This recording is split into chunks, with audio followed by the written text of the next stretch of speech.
you see him on the news. CNN.com contributor, Dean Obeidallah. So, Dean... Watch him at comedy clubs. When I say Mecca, do you think of a holy place or an urban clothing line? Read his articles. And you hear him on the radio. The Dean Obeidallah Show is on live right here on SiriusXM Progress, channel 127. And welcome to the show, brothers and sisters of the resistance. It is Thursday, March 21st. I'm Dean Obeidallah, hoping, as always, to be your MBFF. I'm on Twitter, where I wait there, desperately waiting for you to follow me at Dean Obeidallah, or Facebook.com/Dean of Radio. Like the page. Put a comment. Tell me what you think of the monologue where we have guests in studio. So a lot to talk about, as always, including Joe Biden and Stacey Abrams. We'll get into that as well. But first, time for a little humor, my friends. Here is Colbert last night talking about AOC and Fox News and Tucker Carlson, especially going after Alexandria. So let's hear clip number one, please. One of the biggest names in politics is Congresswoman Alexandria Ocasio-Cortez. There you have it. That proves it right there. That tears it. There she is, right there. Also, it's one of the longest names in politics, too. And ever since she took office in January, she's been making headlines by doing everything from spearheading the Green New Deal to leading the fight against Amazon's plans for a New York headquarters. Amazon's most dramatic pullout, not described in a Jeff Bezos text. This young, progressive Democratic socialist has really energized her fan base, anchors trying to scare people on Fox News. It's Ocasio-Cortez trying to scare and frighten everyone. The world is ending. And she wants to get rid of children, airplanes, and cows. And health insurance. Is it okay to still have children? Well, I don't know, Alexandria. Can we? You're the boss now. If you say we can't reproduce the species, of course we won't. It's your call. I think I speak for everyone when I say, Tucker, please don't reproduce. So, we're good. We're good. We are good. And no one at Fox News should be reproducing, just for the good of us. I mean, maybe Shep Smith, but no one else. That's it. And then Samantha Bee is on, as you might know, weekly, and she did sort of a roast of all the Democratic candidates. We don't have time to play it all. It was like a 10-minute roast.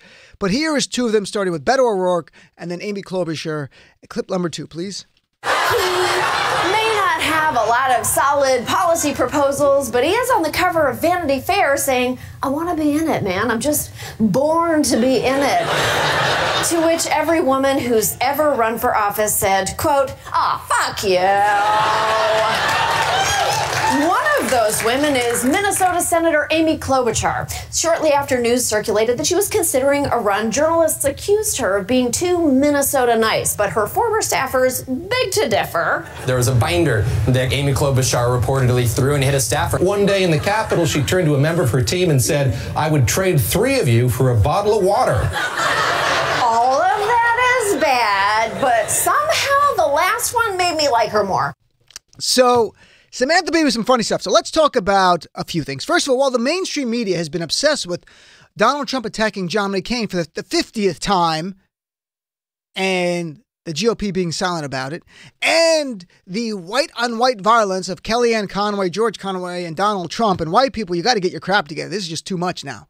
Too much white-on-white stuff, people. I'm telling you, as I said yesterday, as Trump said to the black people, I'm saying to the white people, vote for a black person for president or brown person, because what do you got to lose, white people? You're screwed up. You're a mess. You're fighting each other on Twitter now and embarrassing yourself. While they were covering that breathlessly, the mainstream media was ignoring important issues the last few days, including, we learned in the last few days, a fourth person since December died in custody of the U.S. Border Patrol. A fourth man, 40-year-old man, died of flu-like symptoms. You should not be dying of flu-like symptoms in the United States when you're 40 years old if you get care when you're actually sick. But the way Donald Trump, the cruelty goes from the top down, you don't view people being detained as humans, so you don't take them to the hospital. To remind everyone, of those 4 people who died since December in the custody of the Border Patrol, 2 were children. One was 7 years old and 8 years old. That's all in the name of the United States of America.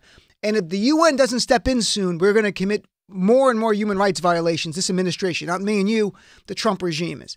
Secondly, we learned today that ICE has been detaining United States citizens who have Hispanic last names in Florida. Yes, American citizens detained and have to get lawyers to get themselves out of detention. Third, Yesterday, like every day in America, 30 Americans were killed by gun violence. But there's no need to cover that in America. Of course not. Because Donald Trump and Kellyanne Conway and George Conway are tweeting, so you got to talk about that, not the deaths of fellow Americans. And something else happened yesterday. Not as dramatic as deaths, but it's really important in the world of our nation and for the 2020 race. Yesterday, the Fed chair of the Federal Reserve here said new estimates for growth for the rest of the year. At one point, they were estimating growth of 2.3% of our GDP for the rest for 2019. Trump was claiming there'll be 3.2% growth. Well, they reduced it to 2.1%, the Fed. Not Trump. He keeps saying it's the greatest economy. And for 2020, it's even more bleak. The Fed said yesterday, growth down to just 1.9%. So this is falling below Obama numbers, way below Obama numbers now when things were going well with our economy. Donald Trump inherited a great economy, has run it into the ground by running up deficits, with trade wars, with closing down the government. This is all on him. This is not cyclical. This is Trump. And we'll talk about it later in the next hour in some more detail. There's a global economic slowdown from Europe through China and us, and we're not immune from it. And because Donald Trump did the thing you would do to prime your economy when you slow down, a massive tax cut already, we don't have that in an arsenal to save our economy. And this is all the GOP's destroyed our economy, run it into the ground, higher deficit, less people invest in this country, and that's where we are. So I'm happy to talk about any of those. But I want to talk about the big issue because I'm very, very confused. And I need your help on this. And I say with all sincerity, because this morning I woke up. I mean, funny, last night Shelley Wright was on the show in the third hour. And before the article broke in Axios, said she was hearing from her friends this percolating rumor that Joe Biden was going to announce Stacey Abrams as his VP. And Shelley Wright, who's very liberal, a country music singer, star, and LGBT activist, who likes a lot of other candidates a lot more, said if Biden did that, she's going to go with Joe Biden. I'm like, well, that's remarkable. We were just talking about it. Well, this morning I wake up to breaking news that Axios had a story, and I'll read a couple of lines from it. It says, close advisors to former Vice President Joe Biden are debating the idea of packaging his presidential campaign announcement with a pledge to choose Stacey Abrams as his vice president. I will say the wording of this makes it seem, I think, unlikely than it really is, because I can understand people upset at the wording. The wording seems like a bunch of white guys sitting around in a room going, we should add the black woman. Now, the reality is Joe Biden's not commented at all. That's what the story says. In fact, they were not even, their exact words, we were just told about the advisors' debate, meaning none of the advisors even told Axios this. So they're saying we were told from some third-hand person about a debate that Joe Biden wasn't part of. I'm not doing that because I'm a Biden person. I'm doing that because we're all Democrats, and I'm not going to allow media framing to hurt our candidates at this point. We have to push back against that. And so Twitter exploded. I don't know if you're on Twitter. Some of you are, some of you are not. I'm there at Dino Vidal, waiting for you to follow me. In any event, Twitter exploded. People, a lot of outrage. Things like, I'm reading quotes, and I won't tell you, these weren't bots. Some of them are my friends. Some of them from people who are on the show, people who I all respect a great deal. Some saying things like, this is gimmicky, this is ridiculous, and disrespectful of Stacey Abrams. Others saying Democrats need to examine our internalized sexism and racism. Another person, this is a longer tweet, said Joe Biden think he can placate the black community with a vampiric infusion of Stacey Abrams' credibility so that he can go placate racist Trump supporters seems to prove that he has no intention of actually addressing the policy concerns of black and brown voters. Two of those three comments, including that last one, was people who are African American. So, and people I respect. So I was stunned by this. And I want to give you some context here. What we do know is last Thursday, to little fanfare, Joe Biden asked Stacey Abrams to have a meeting, and she agreed, and they had a meeting in Washington, D.C. We know about that because that's the reporting. At the time, I went back and looked at news stories from last week, not today, doing a Google search specific to dates, and Joe Biden, from the reporting of AP, asked her to sit down and meet. And she said, okay, they met. We do not know what they said. They had a discussion there. I'm going to assume on some level this kind of stuff came up. Not like I'm offering it to you, but they had a conversation, they connected, and something came up about maybe would you run with me? Would you consider that? And perhaps, we don't know. What I am disturbed by, and I don't get it, and I'd love your help here, is the comments that Stacey Abrams is being used, and this is just gimmicky, and Stacey Abrams is just a pawn in Joe Biden's game. And what troubles me about that is that you're dismissing how savvy and how smart Stacey Abrams is. That's what upsets me about those comments. Because you're telling me that she's not smart enough to get what you're tweeting. Even pundits tweeting stuff. Like you're thinking, wow, I'm going to warn Stacey Abrams. She doesn't know she's being used. We don't know if she's going to agree to this or not. We have no idea. But I will tell you a little bit about Stacey Abrams. She's got a master's in public policy from University of Texas. She has a law degree from Yale University, the best law school in America, better than Harvard. She worked as a tax attorney and then deputy city attorney for Atlanta before in 2006 being elected to the Georgia State House.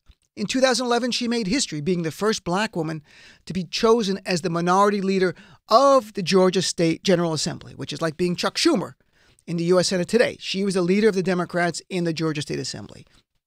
In 2013, she founded the New Georgia Project, which went on to register 800,000 people. 2018, she won the Democratic nomination for governor and ran a remarkable campaign, and today should be governor of Georgia, but for Brian Kemp running the campaign and like a third world country suppressing votes to help himself win. And February 2019, just a short time ago, she made history again, being the first black woman to ever deliver the response to the State of the Union for either party. And here's one part of that speech, which I always like because it talked about voting rights. And even though she got truly stolen the election from her, here she's talking about that issue in a way that says, I'm above it and we're going to change things. And I'm not angry. I'm not bitter. We're going to change things and we're going to win. Here's clip number 3. None of these ambitions are possible without the bedrock guarantee of our right to vote.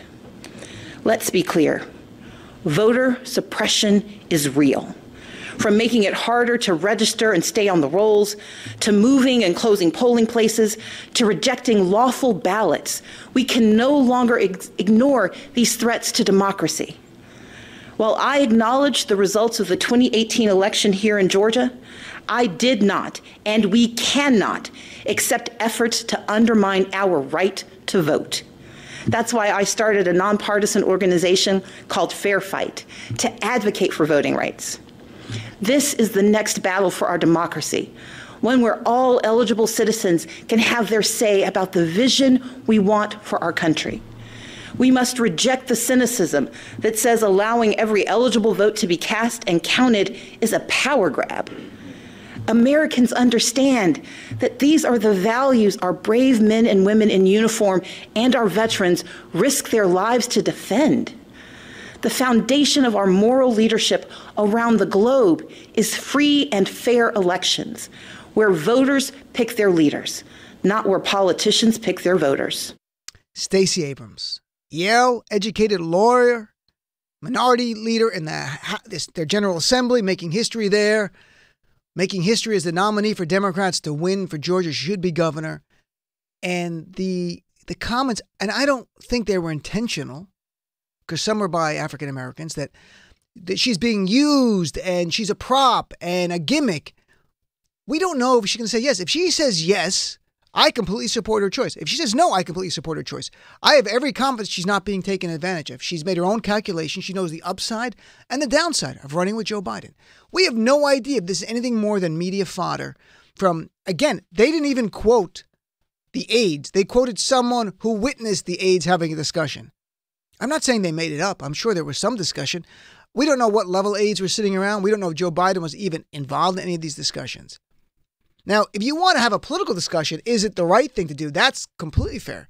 And I'm open to anything. If you want to tell me it's unfair to Stacey to have her run as VP, I respect your opinion, but that's her choice. She could run for president tomorrow. She would add so much energy. And I can tell you this, if Biden-Abrams was the ticket, I can assure you Stacey Abrams gets the bigger crowds at events around the country. There's no doubt about that. She's got the energy and the excitement around her.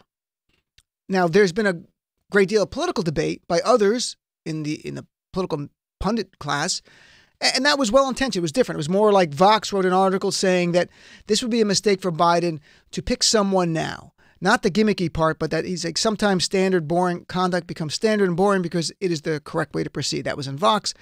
And also noting by June 2020, when we get to the DNC convention, maybe Biden would want someone else. Maybe Kamala Harris is a better choice at that point. Who knows? While a New York magazine, Jonathan Chait, wrote 9 reasons why it's a brilliant idea to have Joe Biden and Stacey Abrams. And he had a list of them saying, obviously, Abrams helps the ticket, but also the move makes sense for Abrams. She currently finds herself in a frustrating position of being in a state like Georgia, where there's not much upward movement. Yes, she could run for the Senate in 2 years from now, or a year and a half from now, against David Perdue. And he wrote, the biggest argument against doing this is essentially political norms, that it's not been done before. I mean, the closest it was done in 2016, when Ted Cruz was already losing badly, announced Carly Fiorina is going to be his running mate, but he was already getting drubbed by Trump. It was a Hail Mary and it didn't work. This would be the first time mainstream candidates this early. I think it would be exciting. I have no doubt if Stacey Abrams says yes to it, she understands every part of this story. So what do you think? I mean, is there a sense that you feel that if she says yes to this, she's agreeing to be used, like she doesn't know what's going on? Because every VP is asked to be on a ticket because they help that ticket. And does she not get anything by being this? There's also rumors today that Joe Biden might only run for one term. If that is true, and Stacey Abrams is the VP, that makes her the heir apparent, the Democratic nominee for president, just a few years later. So what do you think, first of all, about the debate that I was sharing? People getting angry and saying, lashing out against Joe Biden. Unless Biden did not raise this at all, as doing this as a trial balloon to be manipulative, that would be wrong. I agree. But the sense that Stacey doesn't understand what's going on, to me, is just horrible. That's just wrong. And also politically, what do you think, though? What if, forget all that other stuff that led up to this, what about a ticket? What about Joe Biden announcing his candidacy and standing there, shoulder to shoulder with Stacey Abrams and going, this is my VP, doing this in a week or two from now? Would that energy, for those people who like or are leaning towards other candidates, would that change your mind in either way? Would you say, I'm never going to consider Biden now? Or, hey, you know what? If he does that, I'm going to give him a second look, or I'm all in for Joe Biden. Does that change your look at Joe Biden? 866-997-4748. You're my guest right to the top of the hour. I'd love to hear. I really want to hear from progressives about this, how you view this. Is this the right move? Are you upset by the rumors that Joe Biden might pick her? And let's hear from you. You're my guest, 866-997-4748. Be right back. The Dean Obeidallah Show. My slogan for Trump in 2020, Trump for prison 2020.